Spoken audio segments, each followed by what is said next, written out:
پاس پیسہ پڑا رہے، سال سے پہلے ایک دن بھی پہلے خرچ ہو جائے تو اس پر کوئی زکات نہیں۔ تو میری دعا ہے کہ اللہ تبارک و تعالی ہم سب کو اس پر عمل کرنے کی توفیق عطا فرمائے۔ ایک اور بات عرض کرتا ہوں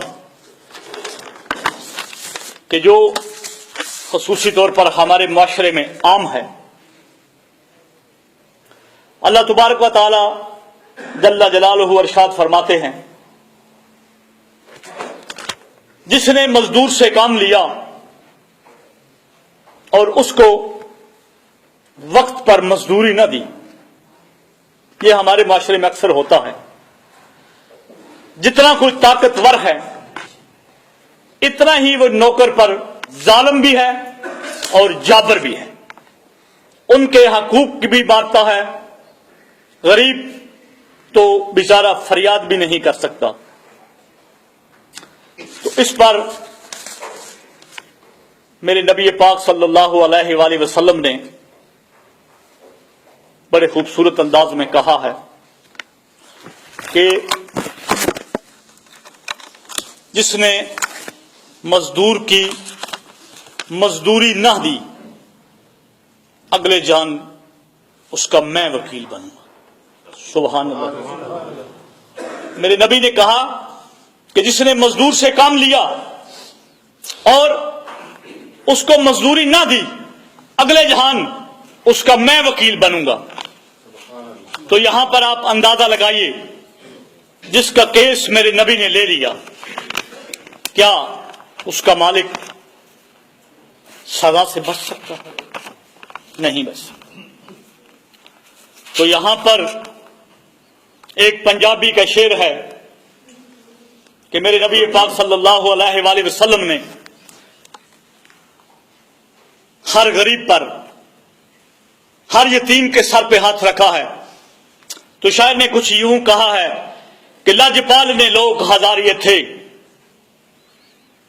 لجپال نے لوگ ہزاریے تھے، پر لج نبی دے وانگ کوئی پالدا نہیں، دکھی آخ دے پے نے ساری اتوں، دکھ نبی دے وانگ کوئی ٹالدا نہیں۔ سبحان اللہ۔ دکھی آخ دے پے نے ساری اتوں، دکھ نبی دے وانگ کوئی ٹالدا نہیں، او دا گھر تے سدا ویران رہندا، دیوے جیڑا حضور دے بالدا نہیں، حبیب سارا جہان میں تے چھانے آئے، سونا کوئی محمد دے نال۔ تو جس کا کیس میرے نبی نے لے لیا اس کا مالک کہیں بچ کے نہیں جا سکتا۔ تو میرے دوستو، میرے بزرگوں، ہم سب کو چاہیے جو یہاں پر میرے بھائی اسپانش زبان میں خیفے موجود ہیں کہ مزدور کی مزدوری کا خصوصی طور پر خیال کیا کرے، کیونکہ اللہ تبارک و تعالیٰ نے ارشاد فرمایا ہے کہ مزدور کا پسینہ خشک ہونے سے پہلے، مزدور کا پسینہ خشک ہونے سے پہلے اس کے ہاتھ میں اس کی مزدوری پکڑا دی جائے۔ پھر ایک اور بات، مزدور کے مقابلے میں مالک کو بھی حقوق دیے ہیں برابر کے۔ اللہ تبارک و تعالیٰ ارشاد فرماتے ہیں کہ جب ایک مزدور اپنے مالک کی نوکری ایمانداری سے کرتا ہے، دیانتداری سے کرتا ہے، اور وہ اللہ کی عبادت بھی اپنی ایمانداری اور دیانتداری سے کرتا ہے، تو اس کو عبادت کا ثواب دگنا ملتا ہے۔ ہمارے مقابلے میں سے اس کو عبادت کا ثواب دگنا ہے۔ میں ایک نماز پڑھتا ہوں تو میری 10 ہیں، اللہ تبارک و تعالیٰ نے فرمایا ہے کہ جو ایک نماز پڑھے گا اس کو میں 10 کا اجر دوں گا۔ تو جو نوکر ہے، جو مالک کی تابعداری بھی کرتا ہے اور اللہ کی بندگی بھی کرتا ہے، اور اس کو 20 نمازوں کا ثواب ملے گا۔ میں ایک روزہ رکھتا ہوں، مجھے ایک کا اجر ملے گا، اور جو مالک کی بندگی کرتا ہے، تابعداری کرتا ہے، اللہ کی بندگی بھی کرتا ہے، اس کو 2 روزے کا ثواب ملے گا۔ سبحان اللہ کی آواز۔ تو میں ایک قرآن ختم کرتا ہوں، مجھے ایک قرآن کا ثواب ملے گا، اور اگر وہ ایک قرآن پڑھے تو اس کو 2 قرآن کا ثواب ملے گا۔ یہ اللہ تبارک و تعالی نے مزدور کو بھی ہدایت کی ہے کہ اپنے مالک کی بندگی، اپنے مالک کی نوکری اپنی ایمانداری سے کرو۔ تو مالک کو بھی کہا کہ مزدور کا پسینہ خشک ہونے سے پہلے پہلے اس کو اس کا معاوضہ دو۔ تو مال خرچ کرنا تیسری بنیاد بتائی، چوتھی ہے روزہ، 5واں حج ہے، سب سے پہلی ہے کلمہ بنیاد ہے، کلمہ لا الہ الا اللہ محمد رسول اللہ، اور دوسری ہے نماز۔ نماز کیا ہے؟ وہ تعلق پیدا کرتی ہے۔ نماز کیا ہے؟ تعلق پیدا کرتی ہے، اللہ سے تعلق۔ تو جو زکوٰۃ ہے یہ محبت پیدا کرتی ہے، اور جو روزہ ہے یہ عشق پیدا کرتا ہے۔ پہلا ہے کلمہ، کلمہ تعارف۔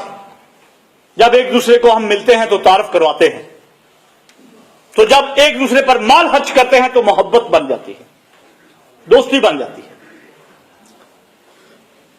تو جب آپ زکوٰۃ دیتے ہیں، مال خرچ کرتے ہیں، تو محبت بن جاتی ہے۔ تو جب اللہ تبارک و تعالیٰ نے کہا کہ اگر اپنے اندر عشق پیدا کرنا ہے تو میرے لیے بھوکا بھی رہے اور پیاسا بھی رہے، یہ اس کا لازمی امر ہے۔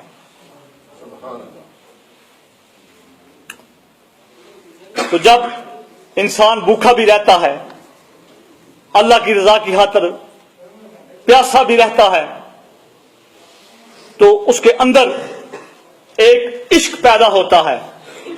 کس کا عشق؟ اللہ رب العزت۔ کس کا عشق؟ نبی پاک صلی اللہ علیہ وآلہ وسلم کا۔ تو جب اس کے اندر عشق پیدا ہوتا ہے، عشق زور کرتا ہے، تو انسان کہتا ہے کہ میں اپنے رب کو دیکھوں تو صحیح، میں اپنے محبوب کو دیکھوں تو صحیح، اس کا کوئی جلوہ نظر آ جائے، اس کے جلوے کی ایک جھلک نظر آ جائے، تو پھر جب اللہ تبارک و تعالی جل جلالہ کی طرف سے بلاوا آتا ہے تو پھر انسان مسلمان حج کی تیاری کرتا ہے۔ اللہ تبارک و تعالی سب کو حج بیت اللہ کی سعادت نصیب فرمائے۔ تو جب اللہ تبارک و تعالی نے حج کے لیے اپنے بندے کو بلایا تو فرمایا کہ دیوانوں کی طرح میرے پاس آؤ، عاشقانہ، والیانہ، مجنونانہ بن کے میرے پاس آؤ، کیونکہ جو عاشق ہوتا ہے وہ زیب و زینت سے بے نیاز ہوتا ہے۔ تو اللہ تبارک و تعالیٰ نے فرمایا کہ جب میرے پاس آؤ تو عاشق بن کے آؤ، مجنون بن کے آؤ، محبوب سے تب ملاقات ہوگی، اللہ سے تب ملاقات ہوگی۔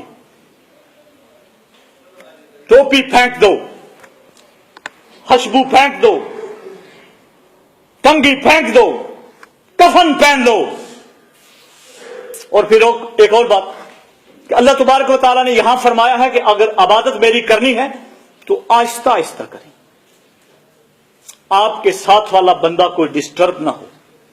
تو جب آپ نے گھر میں بلایا تو اللہ تبارک و تعالیٰ نے فرمایا کہ شور مچاتے ہوئے آؤ، اللہم لبیک۔ جو حاجی صاحبان یہاں موجود ہیں ان کو پتا، میری دعا ہے کہ اللہ تعالیٰ ہمیں بھی حج بیت اللہ کی شہادت نصیب فرمائے۔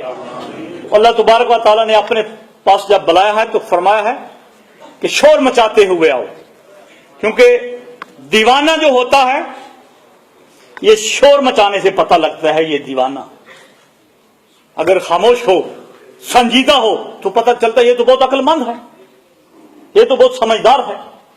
تو اللہ تبارک و تعالیٰ نے ارشاد فرمایا کہ اگر میرے پاس آنا ہے تو دیوانوں کی شکل بنا کے آؤ، تو پھر میں اس کی ہر بات قریب سے سنوں۔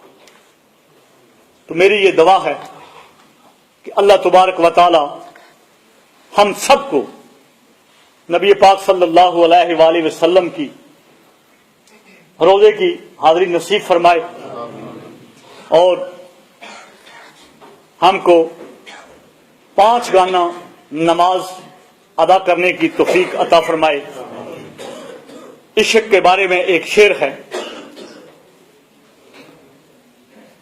حضرت سخی سلطان بہو رحمت اللہ علیہ نے اپنی شاعری میں ایک شعر لکھا ہے کہ عاشق ہوں میں عشق کما میں، دل رکھے وانگ پہاڑا ہو، عاشق ہوں میں عشق کما میں، دل رکھے وانگ پہاڑا ہو، سہ بدیاں ہزار گلا میں، کر جانے باغ بہارا ہو، منصور جے چک سولی دتے، منصور جے چک سولی دتے، جے واقف کل اسراراں ہو، سجدیوں سر چائیں نہ باہو، توڑے لوکی کافر کہن ہزاراں۔ عاشق سوئی حقیقی جیڑا، عاشق سوئی حقیقی جیڑا، حکم مشوق دے منے، سر نہ جوڑے مکھ نہ موڑے، پاویں 100 تلواراں کھنے۔ عاشق سوہی حقیقی جیڑا، حکم مشوق دے منے، سر نہ جوڑے مکھ نہ موڑے، پاویں 100 تلواراں کھنے، سچا عشق حسین علی دا باہو، سر دتے راز نہ بننے۔ تو اس کے ساتھ ہی میں اپنا بیان سمیٹتا ہوں۔ انشاءاللہ اگلے جمعے کو یہاں پہ شاید قاری صاحب تشریف لے آئیں گے، وہ کھڑے ہوں گے۔ تو جتنے جمعے میں نے جو کچھ میرے پاس علم تھا میں نے آپ کی گوش گزار کیا، عرض کیا، اس میں اگر خدا نہ خواستہ اگر کسی میرے دوست کی دل آزاری ہو تو اس سے میں معافی چاہتا ہوں، اور اللہ تبارک و تعالی ہم سب کو آپس میں حقیقی اتفاق عطا فرمائے، اور ہمیں 5 گانا نماز پڑھنے کی توفیق بھی عطا فرمائے، اور ہمیں ہر بندے کو اپنی درستگی کرنے کی توفیق عطا فرمائے۔ وآخر دعوانا ان الحمد للہ رب العالمین۔